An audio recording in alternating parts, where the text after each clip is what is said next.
Franchise Direct, le leader mondial de la mise en relation entre franchiseurs et futurs franchisés, présente Sud Radio, Osez entreprendre, Thomas Binet. Il ne faut jamais hésiter à se lancer dans le monde et l'aventure de l'entreprise. Bonjour Thomas Binet. Bonjour Jean-Marie. On va parler de quoi aujourd'hui ? On va commencer par le duel. Gourcuff-Patou, les deux rois de la restauration qui tournent vinaigre, et on mettra du baume sur leur plaie en vous racontant la saga de l'Occitane. Notre grand témoin, Philippe Soulier, président de Valtus, leader européen du management de transition. On va parler de management de transition, justement. Cette solution de top management sur mesure n'est pas forcément bien connue. Et on terminera en parlant de reconversion professionnelle. Ça sera un prolongement. Oui, ça c'est toujours intéressant. On en a tous besoin un jour ou l'autre. Allez Thomas, on commence en partenariat avec le magazine Entreprendre. À entrer dans les coulisses des entreprises. Vous nous parlez cette semaine d'une guerre que se livrent Laurent de Gourcuff et Benjamin Patou.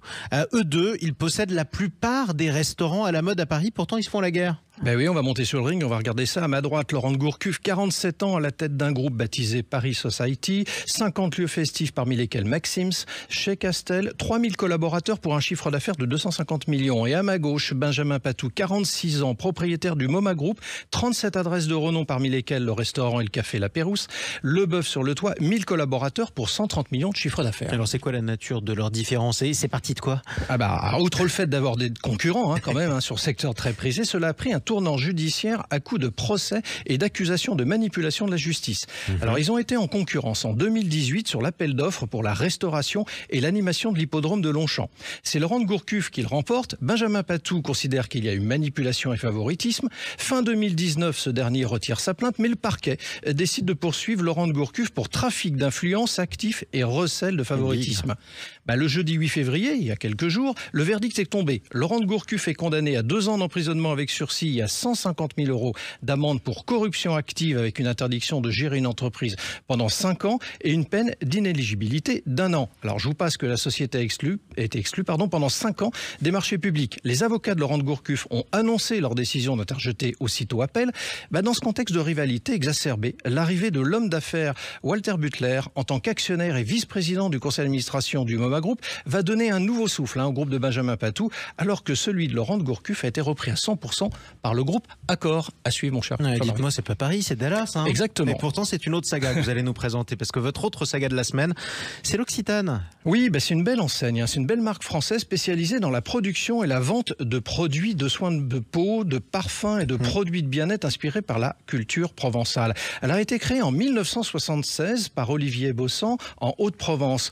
Partie de la fabrication de savons à base d'ingrédients naturels, elle a étoffé sa gamme au fil des années. Alors du coup, elle se repositionne sur ce que vous dites, le segment premium. Est-ce qu'on peut parler de luxe d'ailleurs quand on parle de premium, Thomas ? Non, pas forcément. Ça dépend vraiment des secteurs, mais là, on peut le différencier dans ce domaine-là. D'où la précision de vos termes, vous avez raison. Elle se repositionne donc. Oui, absolument. Et ce choix fera date dans l'histoire de l'entreprise, présente dans 90 pays à travers plus de 3000 boutiques, succursales franchisées ou partenaires distributeurs.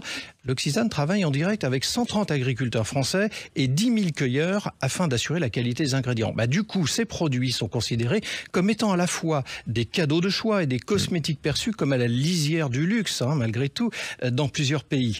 La marque ambitionne désormais de se repositionner sur ce segment de marché en France, marché essentiel autant que terre d'origine. Cela va passer par la rénovation des boutiques, donc elles vont toutes être revues pour celles qui sont en propre, tout en poursuivant leur stratégie de maillage du territoire avec des partenaires concessionnaires. Et on se plaint souvent, mais on n'imagine pas l'image de marque que respire notre pays à l'étranger quand on veut vendre nos produits. Thomas, tout de suite, on accueille avec plaisir votre invité, votre grand témoin de la semaine. C'est Philippe Soulier, président de Valtus, leader européen du management de transition. Avec Valtus, Philippe Soulier, vous accompagnez les entreprises dans leur transformation avec des solutions de top management sur mesure. Vous allez nous dire ce que ça veut dire, le top management, Thomas Binet, dans un instant. Valtus qui est implanté dans plusieurs pays européens en dehors de la France. Bienvenue à vous. Merci beaucoup de m'accueillir aujourd'hui. Et vous êtes l'invité de Thomas Binet. Justement, on va donner un prolongement à la question de Jean-Marie. Philippe Soulier, on va commencer par placer le sujet. C'est quoi le management de transition, pour qui ne connaît pas ? C'est avoir un besoin d'un directeur financier tout de suite, 48 heures, pour démarrer une mission de remise à plat de la trésorerie. C'est avoir besoin d'un DRH en immédiateté pour effectivement réaliser un carve-out d'une entreprise. Voilà, ce sont des cas d'usage où l'immédiateté est vraiment un cas, forcément un point très fort. Et puis, c'est avoir besoin d'une compétence de très haut niveau pour gérer des situations complexes et difficiles. Alors c'est pour accompagner effectivement une transition dans l'entreprise. C'est une forme d'intérim haut de gamme, peut-être luxueux, là on peut peut-être utiliser le terme. C'est plutôt du premium. Voilà, c'est la valorisation des cheveux blancs, c'est apporter beaucoup de maturité, de seniorité dans l'entreprise, rassurer les collaborateurs, les remettre autour d'un projet pour les ramener à un objectif de satisfaction globale pour l'entreprise. Ce qu'on dit rarement, c'est que les entreprises sont construites par strates, par période. Et en fait, on a le sentiment que le management doit accompagner toutes les périodes, alors que c'est inexact. En fonction d'une période de développement, de gestion, d'expansion, on a besoin d'avoir un recours à des profils différents. C'est ce que vous proposez en définitive. Absolument, c'est adapter les compétences par rapport à la vie de l'entreprise, par rapport à cette accélération, par rapport à la croissance de l'entreprise, par rapport aussi à la décroissance et toutes les transformations positives et négatives. Et c'est d'avoir les bonnes compétences au bon moment, et surtout dans un délai très court. Est-ce qu'il y a un profil type d'entreprise qui peut y avoir recours ? Les entreprises, les ETI, puisqu'elles elles sont très souvent de taille en croissance à l'international, et plus on s'éloigne dans des pays lointains, plus c'est difficile. Les entreprises qui effectivement, les groupes qui se réorganisent, qui font des spin-offs, des carve-out, qui font des acquisitions. Toutes ces modifications de périmètre engendrent des recours à des compétences de haut niveau pour gérer ces transformations sur des durées de 9 mois, 1 an. Avec toujours ces compétences de haut niveau des seniors avec des cheveux blancs, parce que ça, et les seniors, les femmes sont évidemment très bienvenues dans ce métier. Alors justement, on va parler de ces profils qui peuvent remplir ces fonctions. C'est du top management, vous venez de le rappeler. Ce sont des gens qui sont en rupture de banc à ce moment-là, c'est-à-dire qu'ils ont perdu leur emploi, ils l'ont quitté, ils se posent des questions de reconversion justement. C'est quoi ce passage ? C'est travailler différemment. Travailler différemment, ça veut dire qu'ils ont acquis un parcours éducatif, ils ont travaillé dans un environnement professionnel de plusieurs entreprises à des fonctions de direction, et puis à un moment donné, à 45, 50 ans, ils veulent travailler différemment. Ils veulent travailler différemment pour des missions, ça peut être 1 fois, 2 fois, 3 fois, et puis après retourner pour une mission plus longue en entreprise, via ce qu'on appelle un CDI, par exemple, ou envisager ce métier sur le long terme en enchaînant les missions. Alors soit c'est un tremplin, c'est ce que vous venez de dire, pour repartir sur un CDI, soit c'est aussi une manière peut-être de mieux concilier sa vie professionnelle et sa vie personnelle. Oui, c'est se faire plaisir, c'est trouver du sens à son métier, on n'est plus orienté dans la politique, on est orienté vers les objectifs et les résultats. Mais est-ce que, Philippe Soulier, est-ce que c'est pas un aveu, je vais vous taquiner un peu, mais un aveu de faiblesse quand même de la part des entreprises d'avoir recours à ça ? Ça veut dire qu'elles n'ont pas su promouvoir, trouver en leur sein des talents pour reprendre ces fonctions ? Ça veut dire que recruter des talents, ça prend 6 mois, 9 mois, 1 an aujourd'hui. Et que notre métier nous permet d'apporter des compétences sous un délai de 48 heures dans des situations d'urgence et exceptionnelles. Est-ce que ce sont des profils faciles à trouver, à recruter ? Bien, comme tout le monde, non, bien évidemment non. C'est un métier qui s'adresse à des personnes très expérimentées, qui veulent se destiner à apporter toute leur seniorité, tout leur savoir-faire quand ils arrivent dans des situations où les collaborateurs ont été parfois un peu stressés, malmenés. Il faut arriver à leur redonner du sens, à les réengager.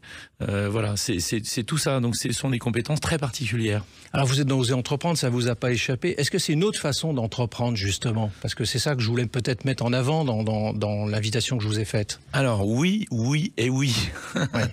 Un grand oui. Aujourd'hui en France, nous avons la grande chance d'avoir 2 systèmes pour effectivement favoriser ce nouveau métier de management de transition. Le portage salarial qui permet d'avoir un bulletin de salaire d'une façon très simple à la fin de chaque mois et de garder ce statut salarié, ou de créer sa société qui permet de facturer des honoraires dans le cadre des missions. Donc c'est une façon différente d'envisager sa vie professionnelle, c'est une façon différente d'envisager se travailler différemment, de se faire plaisir, d'avoir effectivement des périodes de très grande activité avec beaucoup d'engagement, et puis des périodes de repos, de ressourcement, pour se former, pour effectivement retrouver l'énergie pour aller de nouveau se faire plaisir en entreprise. Merci Philippe Soulier. On n'aura pas fini d'en parler de la reconversion, on va en parler d'ailleurs tout de suite, mais le management de transition, ça va être un vrai sujet pour les années à venir. Ouais, d'autant plus que le monde du travail continue de se transformer. Merci à vous Philippe Soulier, je rappelle que vous êtes le président de Valtus. Tout de suite, on continue à entreprendre. Bruno, le spécialiste des fournitures et de l'équipement pour les professionnels, présente Sud Radio, Osez entreprendre, les essentiels de l'entrepreneuriat. Ouais. Bah alors, vous voulez vous reconvertir, Thomas Binet? J'ai déjà fait une reconversion. Regardez, je suis à la radio depuis 5 ans. Vous avez raison, en tout cas. Et c'est de ça que vous allez parler aujourd'hui. Qu'est-ce qu'il faut faire quand on se reconvertit? Oui, parce que c'est une idée qui taraude quand même beaucoup de nos concitoyens, la reconversion professionnelle. Tout plaquer pour faire autre chose. Mais est-ce aussi simple de le faire que de le penser? Alors, en tout point, non. Peur des lendemains incertains, inquiétude sur le niveau de vie futur.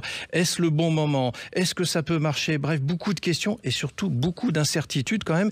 Et pourtant, c'est largement possible. Et pourtant, ouais, surtout qu'on voit bien que les gens ne veulent plus, en tout cas, rester dans leur sphère professionnelle actuelle, même s'ils sont pas sûrs de l'endroit où ils voudraient atterrir. Oui, parce que 54% quand même des actifs français sont peu ou pas alignés sur leur travail actuel. Et parmi ceux-là, 30% sont insatisfaits et 24% considèrent être en situation de souffrance de burn-out, donc l'épuisement professionnel, et on n'en parle pas beaucoup, mais du bore-out, situation dans laquelle un individu éprouve un ennui extrême. Ouais, un Français sur 4 quand même, c'est spectaculaire. Non, c'est beaucoup, ça change beaucoup depuis quelques années. La Covid y a beaucoup contribué, faut le rappeler.